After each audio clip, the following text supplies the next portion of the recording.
So, okay, welcome, Michael. Thank you for coming on the Filmmaking Stuff Podcast, and thanks for being here and talking about what you know.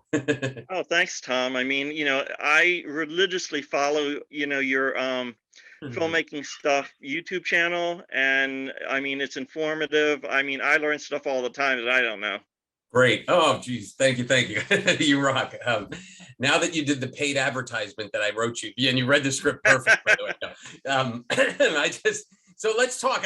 Especially about. First off, let's tell us what you do and your relation to horror films and all that stuff, and just so everybody knows exactly. Okay, so my relationship with the horror genre goes back about 13 years now. Basically, it all started out with horrornews.net. I've been manager of that site for, all that time. But that kind of spiraled into a lot of other opportunities. Mm-hmm. And one of the biggest opportunities is kind of what I do right now. I started my own marketing company specifically for the horror genre called Marketing Macabre. And it's kind of taken on a life of its own. And, thankfully, I'm able to help filmmakers and, independent horror artists kind of get their word out for their projects that at an affordable price that they haven't really had before. So, what do you see, especially in the new kind of, atmosphere, new market of VOD and platforms everywhere? What do you see as one of the keys for marketing horror films specifically? Okay, well, the thing is, I think marketing starts way before the film is even done. If you're a filmmaker, you should start thinking about how you're going to market your film before you even make your film. That goes for horror genre, science fiction, that goes for anyone really. Basically what I mean by that is I'm a big advocate of multiple press releases, just like, hitting the ground running with as much as you can. A lot of people just want to throw everything into one press release. I don't think you should put all your eggs in one basket and just release everything at one time. For me, you're just killing it at that point. Everything has to be, strategic. Everything has to be, kind of put out there in, little dollops, from before you start, from during production, and then from afterwards. And then, if you put enough out there, you're going to see results.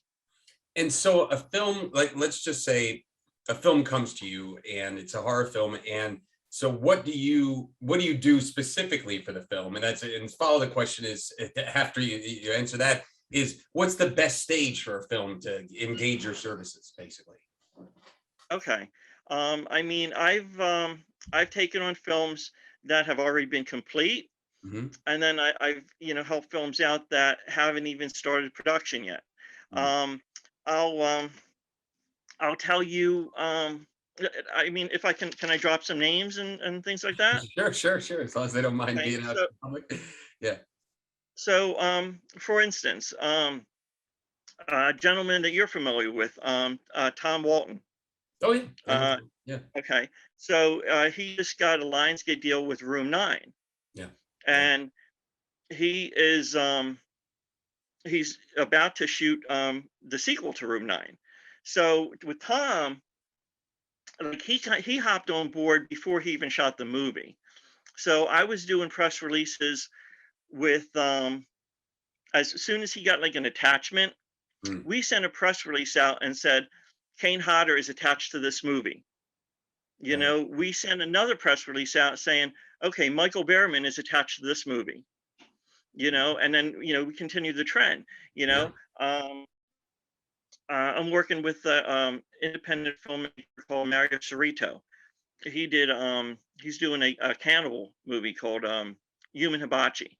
All right. So every weekend he shoots. Mhm. Basically, I get stills from the production, and we put out press right after, like that Monday or Tuesday after the weekend, with stills from the production, basically getting it out there on different horror sites and whatnot, that here's some exclusive stills, from Human Hibachi. Yeah, and then we basically get a lot of coverage there. Mhm. um and then a movie that's complete. Another A couple of people, the Jabber brothers, Yeah. uh Yeah. they just have a movie released on Mind Games. Mhm. So we put the word out there. One I go through like a lot of horror sites, but then also it's picked up internationally as well. Mhm. Britflix YouTube channel picked up the trailer for Mind Games, and they already have like 64,000 views. It's like the number three trailer on their channel. Wow. So I mean, there's just a couple examples of started, before production with some attachments, during production with like stills from, that weekend, and what they shot. Yeah. And then like, after the fact, putting stuff out there about like, it's now available on VOD. Um, so, I mean, basically you start at any stage. If you ask me, I mean, earlier is better. If you can start the press, as soon as you're getting attachments, getting the word out that you're going to be making this film, I mean, that's only going to get your momentum going that much earlier. Right. Is there something specific, like, you mentioned obviously attachments and, stills and things like that, like, meaning what's the ones that you felt the most success for, they got the most pickups and the most kind of action, so to speak, press wise? Was there any trends that you saw? Did it have to do solely on attachments? Did it have to do with a certain type of genre, the cannibal movies, anything like that? What kind of tips could you give there? Well, I mean, of course, everyone can't always have name talent, Of course. but if you can, if you can afford to get someone in the horror genre, Hmm. and that might only cost you like $1,000 or $2,000 to get someone who has a name in the horror industry from like maybe like in some movies from the 70s or 80s or 90s. Yeah. I mean, if you can put a little bit towards a name, I find that like films that have names attached probably do the best, as far as websites and podcasts that pick them up, Hmm. places that want to review the movie, places that want to interview the cast or the director. Hmm. It's going to be those movies that have those attachments. Yeah. If you can't get the attachment, then what I tell people is like, if you have no names attached, then make sure that you have some fantastic artwork, Yeah. because I mean that goes a long way. Hmm. Make sure your assets are tight. I mean, there are so many things like you can release. I mean, you can release lobby cards.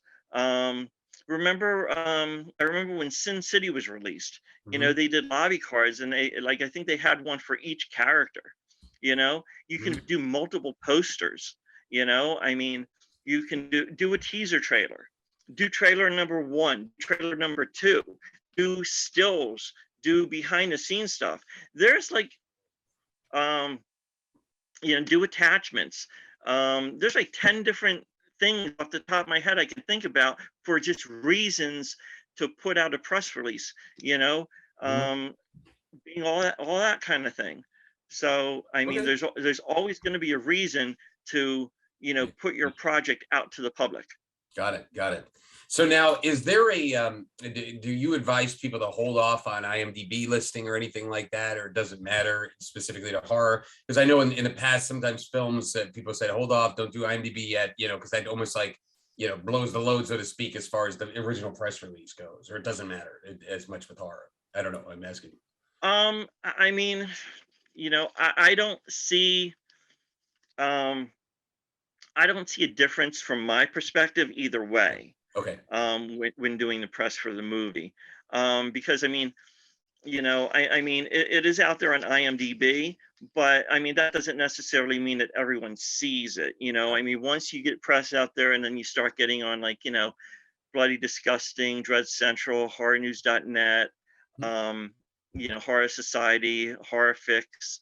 I mean, the great thing is that the horror genre have like is so dedicated that there are like hundreds and hundreds of horror sites Mhm. that you can get on. Um, I mean, you can't really say the same for like a drama, I mean, what's the top drama movie websites, Yeah, I yeah. mean, the horror websites, I mean, is Yep. like boom, there's so many, and they're, filled with so many dedicated fans running them and going to them to get the news.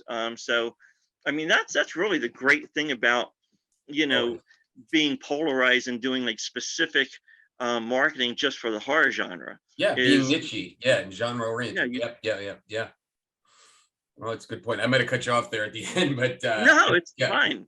they have always been my favorite fans, without question. That's I remember when I made my film Screamers. I said right before I tell this story, I didn't even have a horror movie on my kind of radar. I had another film that I was developing, and I was at a Halloween hayride with my young daughter at the time. And I just watched the people reacting to the guy with the chainsaw with no chain, and screaming but then laughing.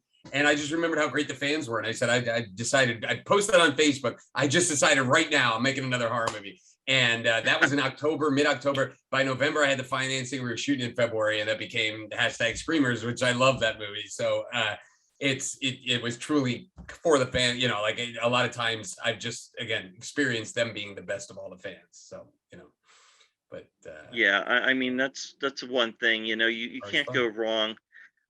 You know, I mean, of course you can make any kind of movie you want, but when you make a horror movie, you know that there is a fan base just waiting for it. Or, yep, they want the content.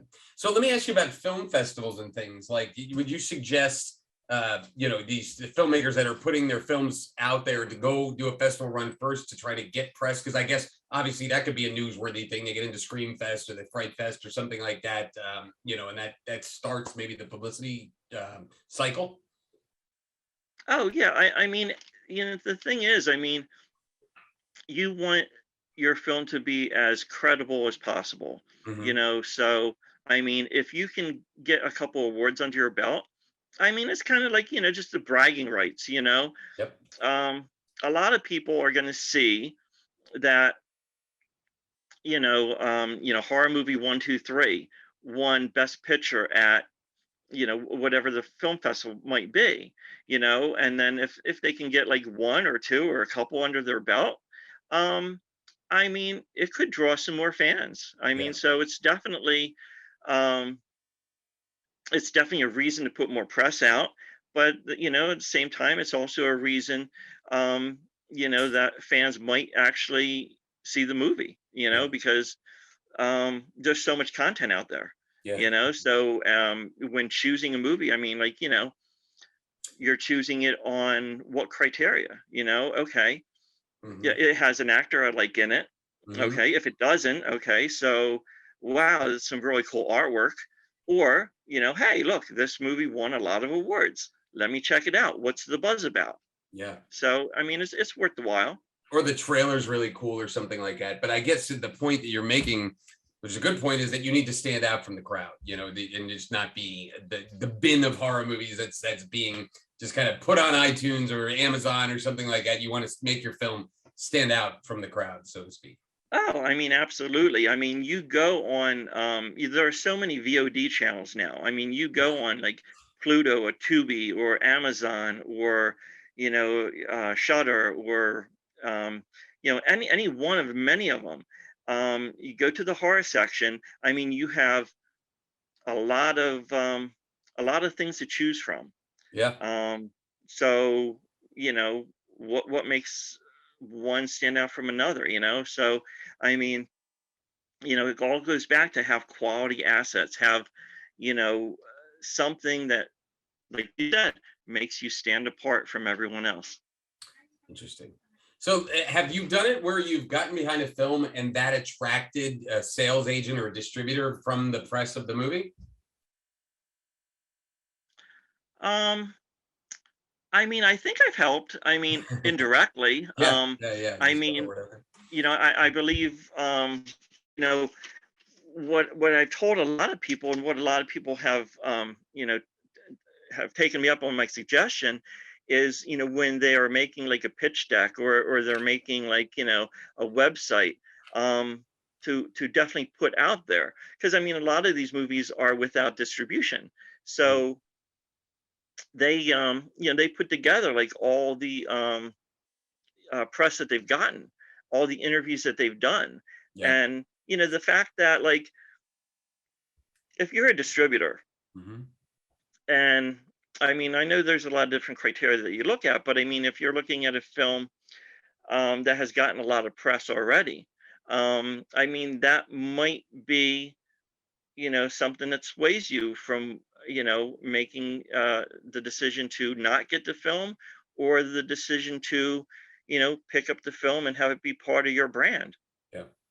So yeah, I mean, like, I think, I think the press does help, not only, draw the fans in, but also draw in, um, distributors, or depending at what stage you are in, making your film, even, draw some investors in if you're incomplete and you still need some money to make the film. Um, show your investors in a pitch deck that, hey, this film's hot. This film is, already getting, press on, you know, uh, top websites in the Mhm. United States, and worldwide. So Yeah. That's interesting. Let me ask you this, and this is just, I don't know if this is the answer is yes or not. Is there ever a chance to give kind of a second life to a movie? What if a film's been released and didn't go crazy?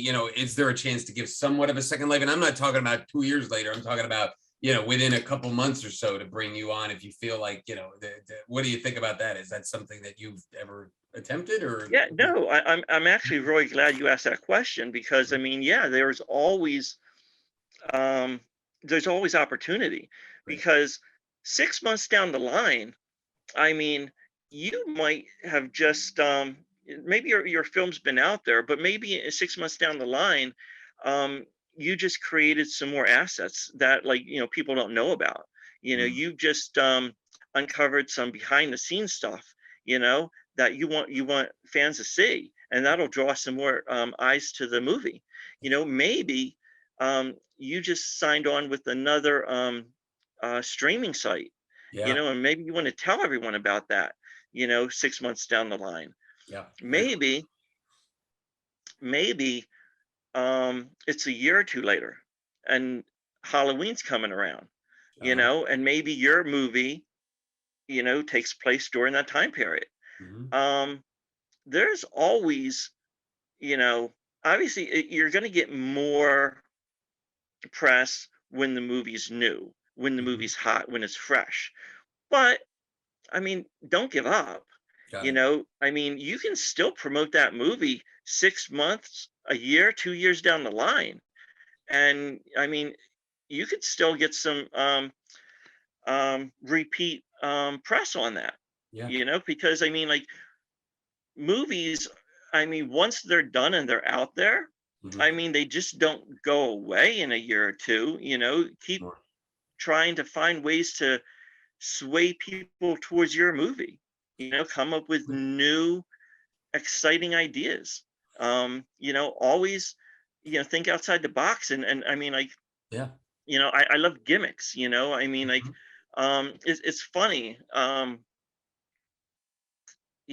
wanted to talk a little bit about, like, about gimmicks, because, like, you know, I was watching some, older movies, and it's something that, like, you really don't see too much these days. Yeah. But I mean, back in the day, I mean, like, if your movie was 3D, you know, And I'm talking about like, way back 50s and 60s, and then like, came back in around the 80s, Mhm. I mean, that was a good marketing tool, and I mean, it may, I don't think it really draws anyone today, you know, Maybe not. but, you know, I mean, if you can find that like little gimmick, that little something, Okay.